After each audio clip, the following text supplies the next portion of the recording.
देखिए ज्योतिष में ना एक मारक ग्रह का कॉन्सेप्ट लिया जाता है कि जो कुंडली में दूसरे भाव का स्वामी है और सातवें भाव का स्वामी है वो मारक का रोल प्ले करते हैं। अब मारक का रोल प्ले करने का मतलब ये भी हो सकता है कि वो आपको मार दे, लेकिन इसका असल मतलब ये होता है कि जो आपकी पर्सनैलिटी को चेंज कर दे। ठीक है ना। अगर हम कालपुरुष की कुंडली से देखें तो दूसरे और सातवें भाव का स्वामी शुक्र बनता है, क्योंकि मेष लगन कुंडली होती है ना कालपुरुष की। अब शुक्र के पास नेचुरल मारक होने का दर्जा हासिल है। क्यों? दूसरा भाव क्या होता है?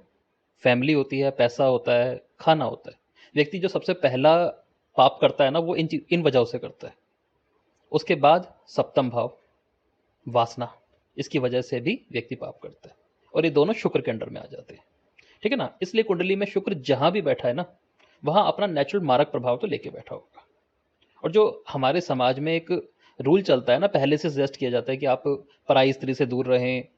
ठीक है ना। और अपने जो बिहेवियर है, सदाचार के नियम को फॉलो करें। ठीक है ना। आदतें सुधारें, शुक्र से रिलेटेड आदतें सुधारें, शुक्र को अच्छा करें। वो इसलिए दिया जाता है कि जो नेचुरल मार्क का दर्जा हासिल किए बैठा है वो आपकी कुंडली पर हावी ना हो जाए। जैसे शनि नेचुरल बाधक होता है काल पुरुष के हिसाब से, तो कुंडली में जहां भी बैठा है तो बाधक का रोल प्ले करता है। तो शुक्र आपकी कुंडली में जहां भी बैठा है ना, सबसे पहले उस भाव से संबंधित शुभ काम करने जरूरी हो जाते हैं। उस भाव से रिलेटेड यदि पाप का कार्य किए जाए तो शुक्र बहुत बुरे असर देना शुरू कर देता है।